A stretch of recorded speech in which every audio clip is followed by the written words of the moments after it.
Now, I want to talk about the day that Danny was killed with respect to my client. We're not going to go through all the details again, but what is the evidence about my client? The state has said that my client tried to set up an alibi for her daughter. I don't know how it could have ever been considered an alibi because the man was going to get there at 8 o'clock in the morning, and the evidence is he got killed around 11 o'clock. But State's Exhibit 64FF is from the Geek Squad. And the state presented earlier that not only did Donna Adelson send an email to Wendi that morning, or before then actually, not only did Donna send an email to her about the appointment, but Harvey, the dad, did as well. And here is the form that was completed, not by Donna, they say Donna arranged it. Mr. Harvey actually made this appointment for the broken television. They had purchased a plan for protection on this television and believe they may get a replacement or a repair.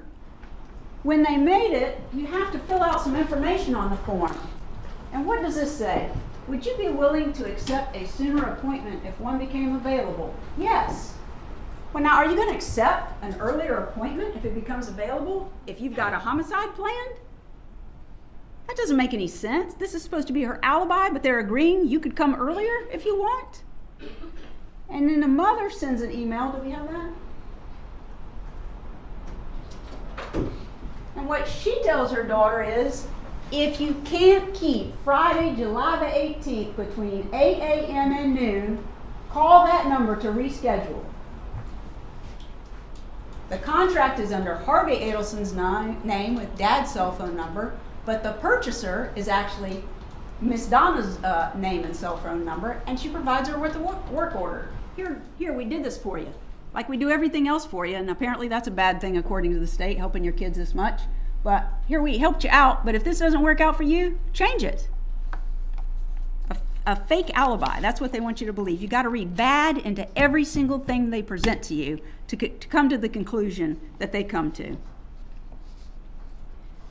Now let's talk about Defense Exhibit 71. There was, according to the testimony that you heard from the state, Wendi Adelson was interviewed at TPD the day that Danny was killed. They went and found her at a restaurant, and they've introduced these pictures about what she did that day and where she went and how she took the long way around.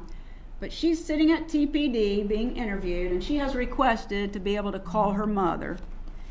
And unlike other exhibits where the state hired someone to enhance it so you could hear the call better, they didn't do that in this case. And the recording is actually inside the room. You can see it. That's an interview room at TPD. And not only are you hearing what Wendi is saying, there's the victim advocate that testified that my client was shocked when she heard the news, but my client is actually on the other end of the phone, so it's not real easy to hear.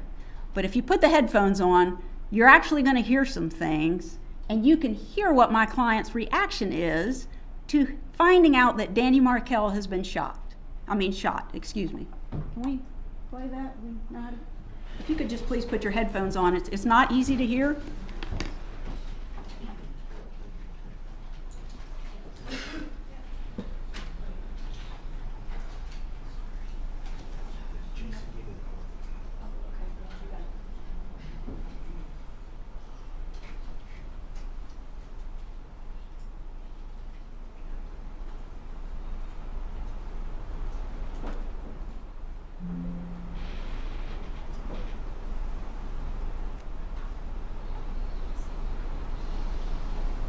Here. I need to sit down. I'm fine, and the boys are fine. Danny has been. You can put me on speaker. Yeah. Danny has been shot. And I don't think he's gonna make it.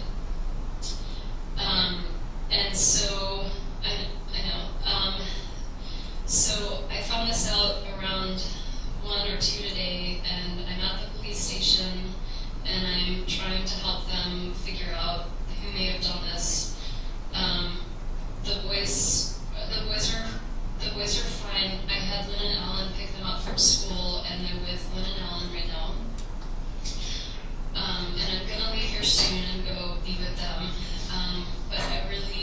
need you to come here and be with me.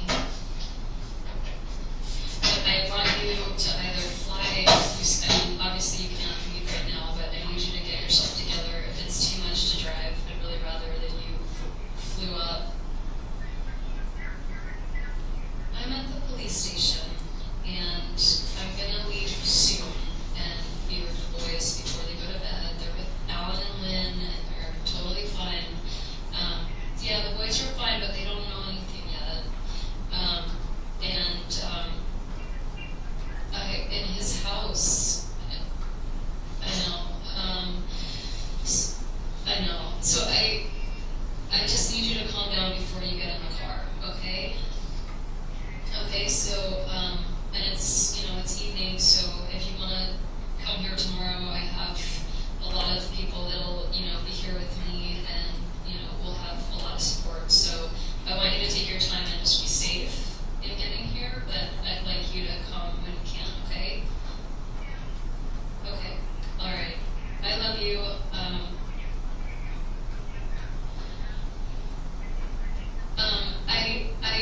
I think Jane might, I have the car here, but Jane might take me. I'm not going to be alone, so I have a lot of support, and I'll be fine. Yeah, if you could just come here, that would be great.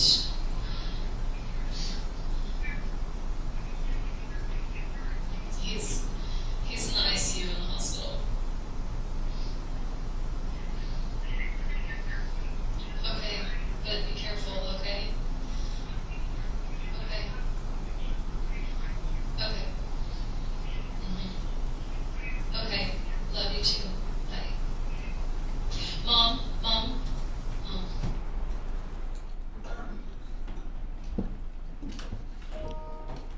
I haven't actually put the headphones on, but hopefully that assisted you in hearing. But like the victim advocate for TPD testified, she was shocked. She's not sitting home waiting for a phone call. Let us know that it's done. It's 7 o'clock at night, and Wendy's calling from TPD to tell her mother that Danny has been shot. She has to tell her to calm down before she gets on the road, and you can clearly hear her elevated voice. She's asking about Danny. How did it happen? Where was it at? Well, where's he at now? He's at the hospital. This is not somebody who's planned for him to be killed.